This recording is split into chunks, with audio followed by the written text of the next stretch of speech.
Let's get right into it. Number 1, peeing on jellyfish stings. Yes, the golden rule of the beach, literally. You've probably heard this one from that one cousin who thinks they're Bear Grylls because they once ate a granola bar near a tree. The myth goes, if you get stung by a jellyfish, you should immediately pee on it, preferably with a dramatic flourish and maybe a slow motion camera angle. But here's the reality check, your urine is not magical first aid. In fact, depending on its chemical makeup, which varies from person to person, just like coffee orders, it can actually trigger more venom to release from the stinging cells. So instead of relieving pain, congratulations, you've just upgraded your beach day into a spa experience for masochists. The real way to handle the jellyfish sting, rinse with the vinegar if available or salt water, not fresh water, which can also make things worse, and then gently remove tentacles with something other than your bare hand unless you're looking to cosplay as a human pincushion. Pee is not a solution, it's a humiliation ritual people keep reenacting thanks to bad sitcoms and worse survival advice. So unless you're trying to add public urination to your list of vacation stories, maybe skip the pee party. Number 2, punching a shark in the nose. You're in the ocean, a dorsal fin breaks the surface, and the only thing between you and nature's most bitey torpedo is your fist. According to pop culture and panic-fueled bathroom stories, the right move is to punch the shark square in the nose, because obviously in a fight with a 2,000-pound killing machine, your knuckles are the main character. In reality, this advice is like bringing a butter knife to a bazooka fight. Sharks have a sensory organ called the ampullae of Lorenzini. Try saying that. With a mouthful of salt water located around their snout. Not in a bullseye, you can casually jab mid-panic. Also, fun fact, sharks are far slippery and not politely waiting for you to line up your superhero punch. In the chaos of an attack, you're more likely to slap water like a malfunctioning Roomba than land a precision strike. If you can reach the eyes or gills, that's more effective. But honestly, just get out of the water if you can. Punching a shark might work in movies, but in real life, it's just an elaborate way of signing a consent form for dental work. Theirs, not yours. Number 3, playing dead for bears. Always. Let's set the scene. You're in the woods, a bear spots you, and your brain runs a quick Google search in panic mode. Play dead, it screams. And you not knowing whether this is actual advice or a fever dream from a National Geographic binge go full corpse mode.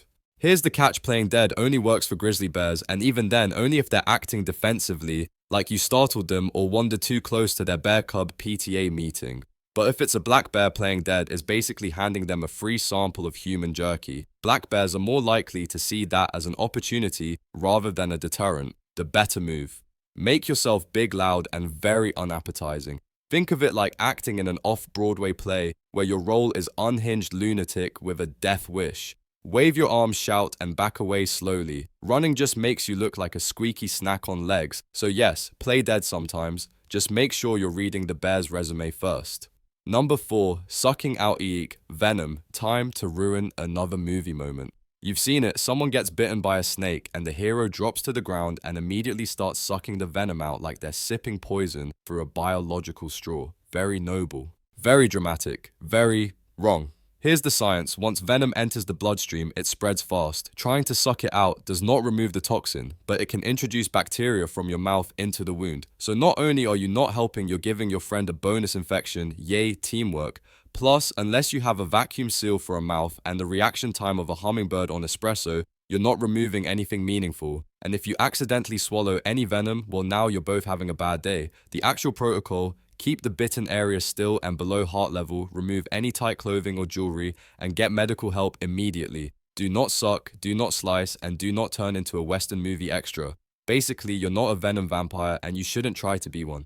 Number 5, drinking alcohol to stay warm. You're stranded in a snowy wasteland, maybe after a plane crash, a bad ski trip, or just an ambitious winter hike gone full frozen. Your freezing spirits are low, and then someone remembers, wait, I've got booze, and everyone cheers like it's a medieval tavern. Bad news, alcohol doesn't warm you up. It feels like it does that cozy flush in your cheeks, that pleasant warmth in your chest, but that's your body playing a cruel prank. What's actually happening is alcohol causes your blood vessels to dilate, bringing warm blood from your core out to your skin. It's why you feel warmer, but that warm blood is being yanked away from your vital organs, which, plot twist, need it to survive. So while you're enjoying your internal bonfire, your actual body temperature is dropping like your chances of surviving the night. Also, alcohol impairs judgment, coordination, and makes you more likely to do something like take off your coat because you feel hot. That's not heat, that's hypothermia whispering lies in your ear. In short, booze might warm your soul, but it's straight up mugging your survival instincts. Number 6, rationing water in the desert. You're lost in the desert, sun blazing, lips cracking, sand everywhere in your shoes, your dreams probably your soul. And what's the one thing everyone says? Sip your water slowly, make it last. Yeah, no.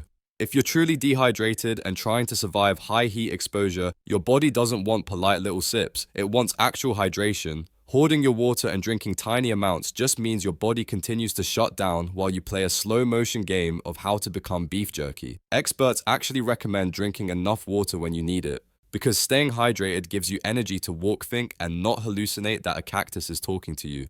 The real issue is finding more water, not rationing the drops like you're in some post-apocalyptic tea ceremony. So yeah, drink the water, then focus on staying cool and finding help. You're not in a Camelback commercial, you're in trouble.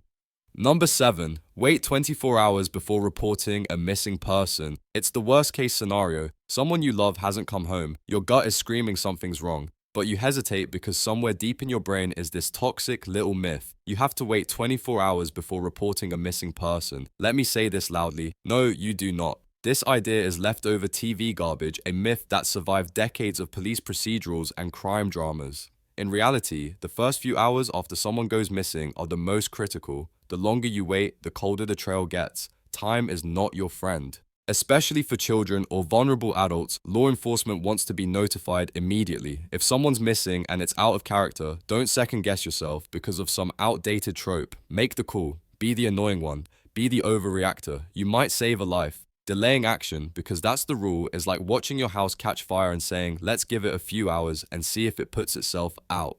Number 8, eating snow for hydration. You're stuck in the snowy wilderness again because apparently you keep making terrible vacation choices. You're thirsty and snow is everywhere. So you scoop up a handful and start munching like a frostbitten snow cone. Simple fix, right, wrong. Eating snow is like trying to hydrate by licking frozen lies. Here's the thing, snow is just frozen water, but your body has to use energy heat specifically to melt it. And when it's already struggling to keep you warm, this is a very bad trade.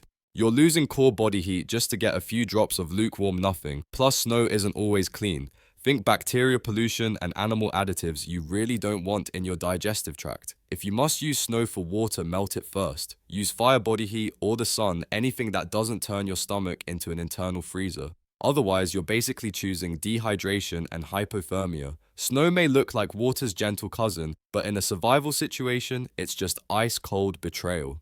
Number 9, the moss on trees, trick, lost in the forest, with no compass, no phone, and no sense of direction. But wait, you remember the one thing you learned from cartoons and random nature blogs? Moss grows on the north side of trees. So you look around, find the mossy side, and march confidently in that direction, like you're auditioning for Survivor. Plot twist, moss is a liar. While it's true that moss often prefers the shady damp side of trees, which can be north in the northern hemisphere, it's not a rule. It's more like a mildly helpful suggestion from a flaky friend. Moss can grow on the south side, east side, all sides, or no sides, depending on how much sunlight, moisture, or chaos the forest feels like serving that day. Forests aren't consistent, terrain changes, light angles shift, and sometimes trees fall into wild yoga poses that make north completely useless. If you try to navigate using moss alone, you might as well close your eyes and spin in a circle. So unless you've got a moss PhD and a backup plan, maybe leave the navigation to a real compass or not getting lost in the first place. Number 10, swimming parallel to the shore. No matter what, riptide dragging you out to sea. The golden rule, swim parallel to the shore. Everybody says it. Every lifeguard sign echoes it like gospel. And honestly, this one's mostly solid, until it isn't. See, the whole parallel advice works for standard rip currents, those sneaky ocean conveyor belts pulling you out. Swimming parallel helps you get out of the narrow current and back to shore. But some riptides don't play by the rulebook. They twist, they spread, they angle.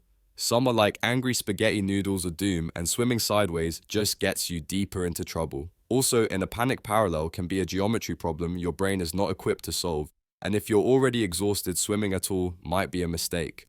The real advice, don't fight the current. Float, conserve energy, and swim at an angle only when you're out of the rip. It's about survival, not heroism. If you're too tired, wave and yell for help. You're not failing, you're staying alive. Ocean physics don't care about TikTok survival tips, neither should you.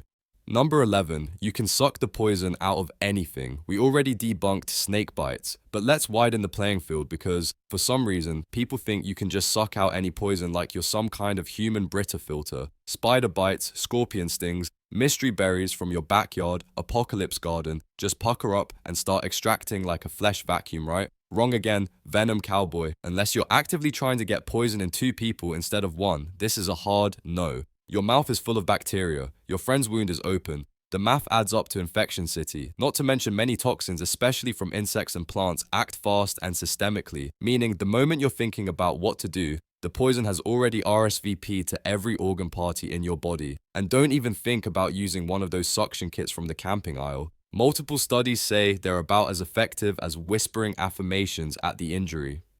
Moral of the story, don't suck anything. That's not survival, that's malpractice. Number 12, animals know what's safe to eat. You're hungry, lost, and see a squirrel gnawing on a weird-looking berry. If the squirrel's eating it, it must be safe, you think, right before your stomach files for divorce. This myth is the culinary version of if everyone else jumped off a cliff, except now you're hallucinating in the woods with a belly full of squirrel snacks. Animals have different metabolisms, different enzymes, and let's be real, very different standards. They eat mold, raw meat, and sometimes their own poop. If a bear eats a mushroom and lives, that doesn't mean you should toss it into your skillet. It means bears are built different. What's safe for wildlife might be toxic for humans, sometimes fatally toxic. Plants, berries, and mushrooms are especially sneaky, and some have toxins that don't hit until hours or days later. Ever heard of delayed onset liver failure? Fun stuff. Unless you're a trained forager with a mushroom diploma and a death wish, don't treat forest food like a buffet just because a bird looked interested.